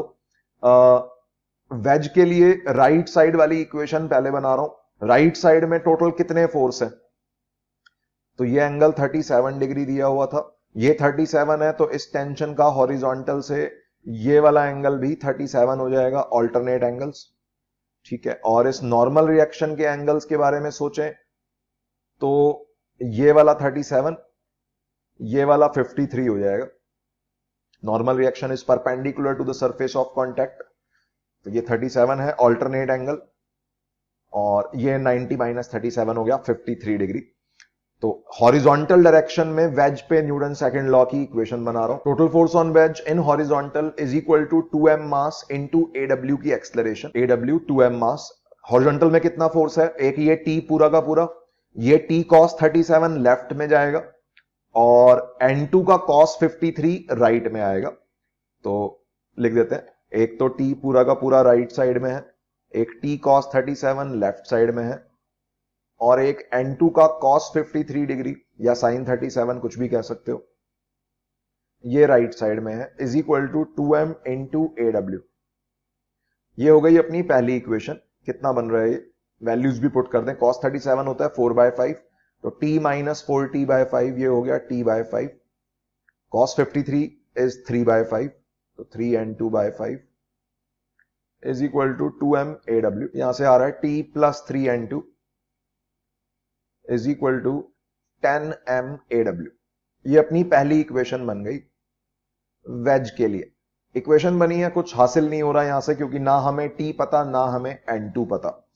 क्वेश्चन यही है, हमारा फोकस कहां है, एक्सलरेशन ऑफ वेज पूछा गया है हमसे क्वेश्चन में, AW की ही वैल्यू निकालनी है, दैट इज द क्वेश्चन। और ब्लॉक का फ्री बॉडी डायग्राम भी बना हुआ है, ब्लॉक की भी न्यूटन सेकंड लॉ की इक्वेशन लिख लेते हैं। अच्छा, ये वेज के लिए वर्टिकल डायरेक्शन वाली इक्वेशन लिखने की जरूरत नहीं है, क्यों, क्योंकि उसमें ये n1 नाम का वेरिएबल आ जाएगा, एक वेरिएबल भी बढ़ जाएगा, एक इक्वेशन भी बढ़ जाएगी, कुछ हासिल नहीं होगा। तो n1 वेरिएबल को भी हम इंट्रोड्यूस नहीं कर रहे और इसकी वाई डायरेक्शन वाली इक्वेशन भी नहीं लिख रहे। ब्लॉक पे आओ। ब्लॉक पे क्या दोनों डायरेक्शंस में लिखें, अलोंग द इंक्लाइन और परपेंडिकुलर टू द इंक्लाइन दो इक्वेशनें बनानी होंगी, क्योंकि n2 वाला वेरिएबल भी हम ऑलरेडी कंसीडर कर चुके हैं अपनी इक्वेशन 1 में, और t वाला वेरिएबल भी हम ऑलरेडी कंसीडर कर चुके हैं अपनी इक्वेशन 1 में। तो इसको मैं x एक्सिस मान रहा हूं, इंक्लाइन प्लेन को, डाउन द इंक्लाइन को x एक्सिस मान रहा हूं, और परपेंडिकुलर टू द इंक्लाइन को y एक्सिस मान रहा हूं। तो ये x और y एक्सिस मानते हुए total force equal to ma लगा रहा हूं ब्लॉक के लिए विद रिस्पेक्ट टू वेज। तो देखो x डायरेक्शन में क्या बनेगा, ये total force on block is equal to mass into relative acceleration, क्योंकि फ्री बॉडी डायग्राम भी हमने रिलेटिव बनाया। x डायरेक्शन में कौन कौन से फोर्स हैं देखे, ये वाला एंगल 37 डिग्री दिया हुआ था, ये वाला एंगल 37 हो जाएगा ऑल्टरनेट एंगल्स, ये 53 हो जाएगा 90 माइनस थीटा। तो MAW का cos 37 कंपोनेंट है और mg का cos 53 कंपोनेंट है x एक्सिस के अलोंग, दोनों लिख लेते हैं। MAW का cos 37 कंपोनेंट प्लस mg का cos 53 डिग्री कंपोनेंट, ये दोनों है x एक्सिस के अलोंग। और इसके अलावा टेंशन का कंपोनेंट पूरा का पूरा टेंशन नेगेटिव x एक्सिस के अलोंग है, तो minus t is equal to x direction में नेट फोर्स आ गया इज इक्वल टू इसका मास m इंटू एक्सलरेशन भी पूरी की पूरी x एक्सिस के अलोंग है, इसी वजह से मैंने इसको x एक्सिस कंसीडर किया है, हमेशा इंक्लाइन को ही मानता हूं मैं। तो m into acceleration of block with respect to wedge, बहुत ध्यान से, क्योंकि सूडो फोर्स कंसीडर कर चुके हैं तो रिलेटिव एक्सलरेशन देखेंगे। वाई डायरेक्शन वाली इक्वेशन भी बना लेते हैं। वाई डायरेक्शन में कौन कौन है, MAW का sin 37 कंपोनेंट वाई डायरेक्शन में जाएगा, N2 भी प्योरली वाई डायरेक्शन में, इन दोनों को लिखते हैं पहले, MAW sin 37 N2 पूरा का पूरा, और mg का sin 37 बोल दो, सॉरी sin 53 डिग्री बोल दो या cos 37 बोल दो, एक ही बात है।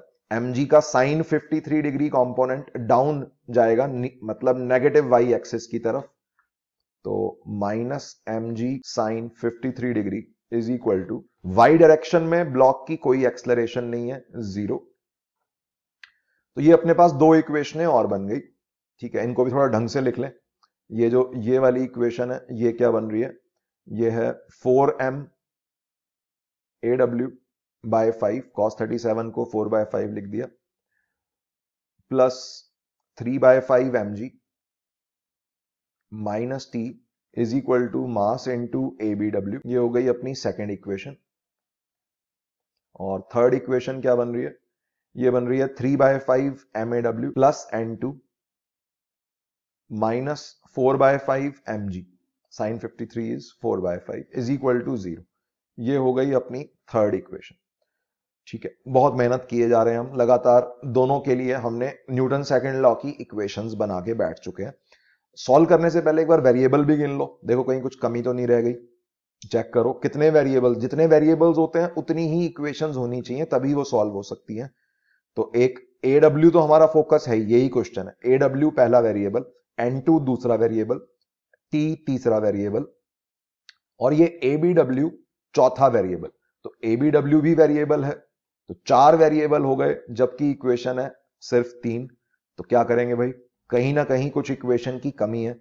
अगर हम वेज की हम वाई डायरेक्शन वर्टिकल डायरेक्शन वाली बनाते तो वो क्या आता, उसमें n1 नाम का 5वां वेरिएबल भी फंस जाता, तो फिर 4 इक्वेशन 5 वेरिएबल हो जाते, तो इसको कोई फायदा नहीं है।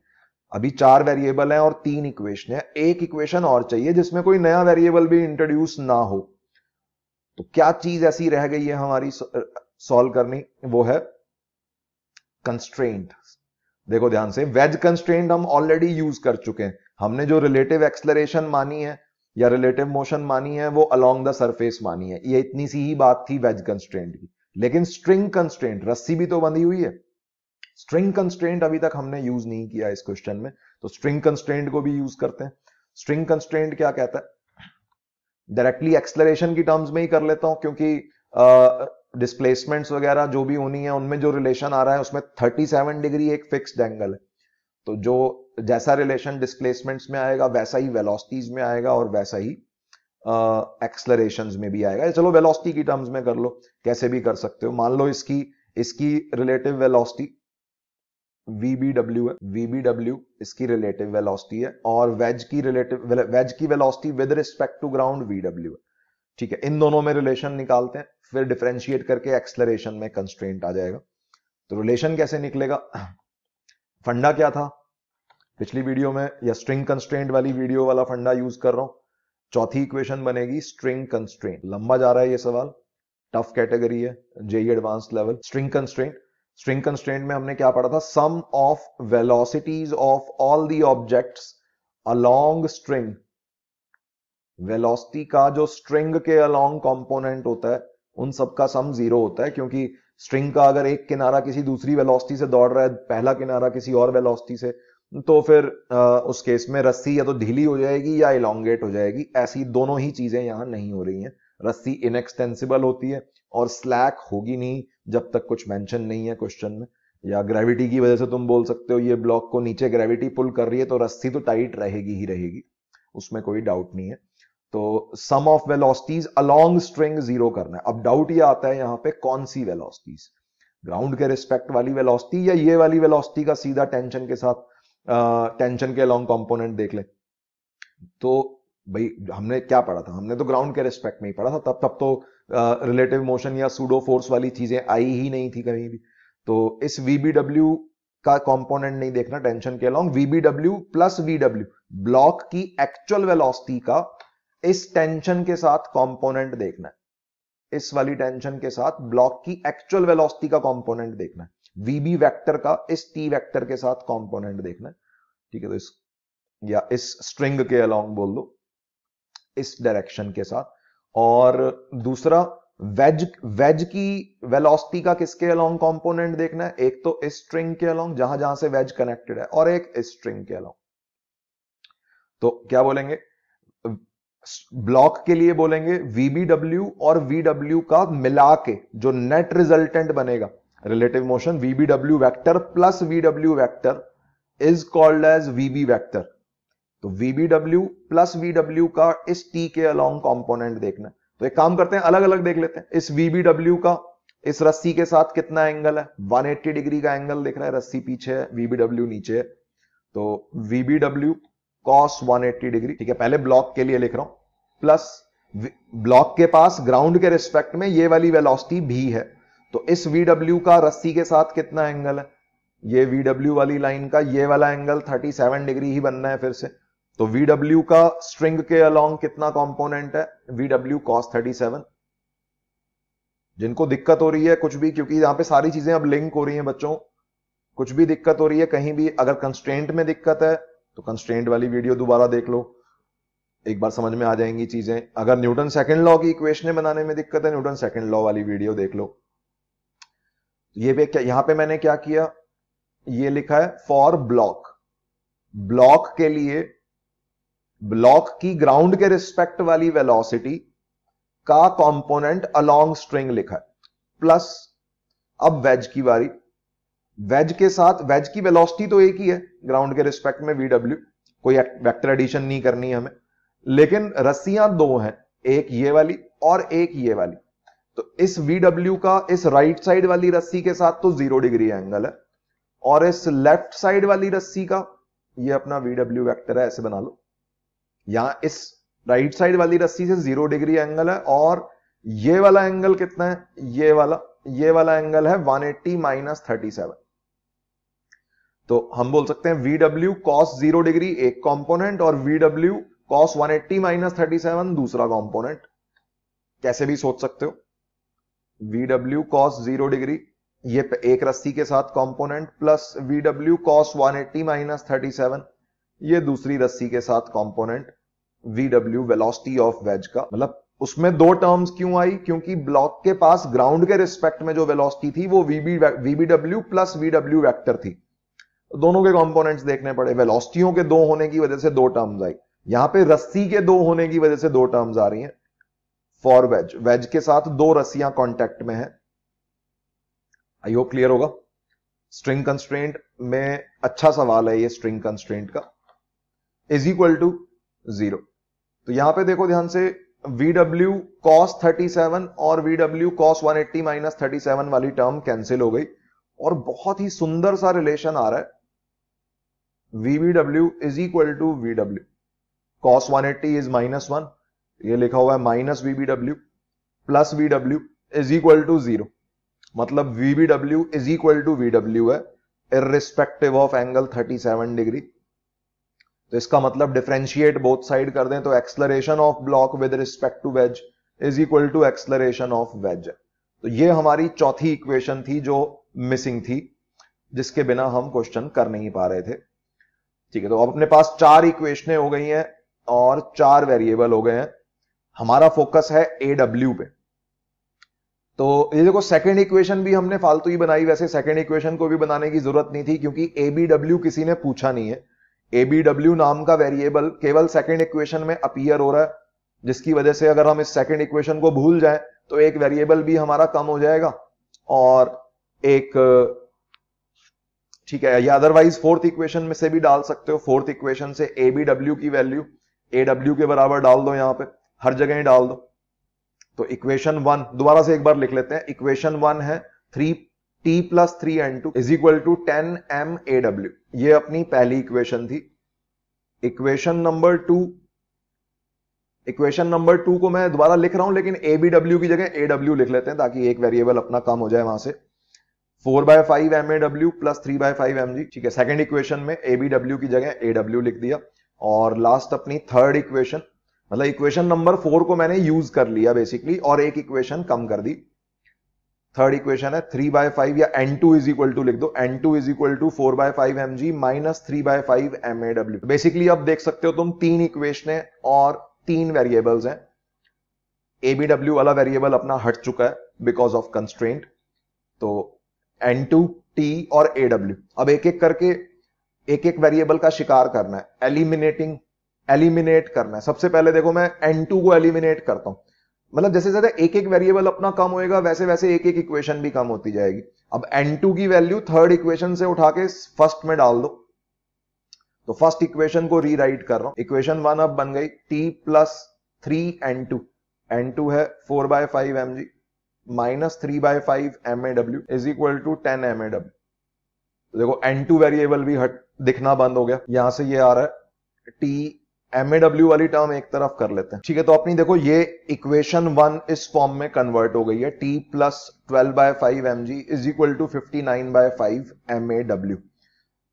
N2 की वैल्यू थर्ड इक्वेशन से उठा के फर्स्ट इक्वेशन में डाल दी, जिसके ये काम। अब हमें एक वेरिएबल, अब इक्वेशन 3 का इस्तेमाल हो चुका है। देखो थॉट प्रोसेस नोटिस करो बच्चों यहां पे, क्योंकि 4 इक्वेशन 4 वेरिएबल है। आगे आगे तुम देखोगे रोटेशन के अंदर और चीजों में 5 वेरिएबल 5 इक्वेशन, 6 वेरिएबल 6 इक्वेशन भी आम बातें हो जाती हैं। ऑल्दो उसमें क्वाड्रेटिक नहीं आता, लीनियर इक्वेशंस ही रहती हैं। But JEE Mains JEE advance level पे ये नॉर्मल बात है कि भाई 4 इक्वेशंस 4 वेरिएबल्स देखने को मिल जाता है हमें ओकेजनली। ठीक है, तो यहां से अपन अब N2 नाम का वेरिएबल कम हो चुका है। अब इफेक्टिवली अपने दिमाग में 2 इक्वेशंस हैं, एक तो फर्स्ट इक्वेशन और एक सेकंड इक्वेशन। ध्यान से देख लो बच्चों, सेकंड इक्वेशन में भी t और MAW 2 वेरिएबल है और यहां पे भी t और AW 2 वेरिएबल है। तो सेकंड इक्वेशन के अंदर इसको ऐड कर देते हैं, या कुछ भी बोल सकते हो। t की वैल्यू जो है यहां से सॉल्व हो चुकी है, उसको t की वैल्यू को उठा के सेकंड इक्वेशन में पुट कर दो। t जो है AW की टर्म्स में आ चुका है, एक एक करके एलिमिनेट कर रहे हैं हम यहां पे वेरिएबल को। इस t की वैल्यू को उठा के सेकंड इक्वेशन में डाल दो, हेंस इक्वेशन 2 बन गई। ये है, ये 4/5 MAW वाली टर्म राइट साइड ले जा रहा हूं, ये बन रहा है 3/5 mg माइनस t जो है वो है 59/5 MAW minus 12/5 mg is equal to, ये राइट साइड में एक MAW और एक वो 4/5 MAW वाली टर्म भी राइट में ले आओ, माइनस 4/5 MAW। तो ये बन रहा है m वाली टर्म, हेंस इस इक्वेशन में अब अपना फाइनल वेरिएबल AW बचा है बस, और ये आखिरी इक्वेशन है जिससे हमारा AW सॉल्व हो जाएगा। तो कितना बन रहा है, ये g वाली टर्म्स को इकट्ठा कर लो, यहां पे ये 3/5g है और यहां माइनस माइनस प्लस 12/5, तो 15/5g। और AW की टर्म्स देखो, AW वाली सारी टर्म्स को राइट साइड भेज देते हैं, ये 59/5 राइट साइड चला जाएगा, माइनस का प्लस बन जाएगा। और यहां पे 1/5 ऑलरेडी है, 1 माइनस 4/5 इज 1/5, तो 1/5 AW प्लस उधर से आया 59/5 AW। तो यहां से आ रहा है 5 की सारी टर्म्स भी कैंसिल हो रही हैं, 15g is equal to 60 AW। यहां से AW सॉल्व हो गया। Acceleration of veg is g/4 या अप्रोक्सीमेटली 2.5 मीटर पर second square. This is our answer for this question. Acceleration of veg इस क्वेश्चन में 2.5 मीटर पर सेकेंड स्क्वायर की है। आई होप ये आखिरी क्वेश्चन समझ में आया होगा। कंसेप्ट्स अपने पुराने हैं, बस ये सारे मिक्सअप हो गए हैं, जिसकी वजह से क्वेश्चन टफ बन गया है। ये लास्ट वाला लेंदी भी है, टफ भी है। टफ मतलब कहीं भी किसी भी छोटी सी चीज में अगर दिक्कत है तो पिछली वाली वीडियो जरूर देख लो एक बार, क्योंकि छोटी छोटी चीजें जब तक स्ट्रांग नहीं होंगी तो तगड़े सवाल पे हम अटैक नहीं कर पाएंगे। ठीक है, तो अच्छे से एक बार चीजों की प्रैक्टिस करो। ये क्वेश्चंस अगर समझ में आ गए हैं, वीडियो को लाइक करो, सब्सक्राइब अभी तक नहीं किया है सब्सक्राइब करो। Bye bye, take care.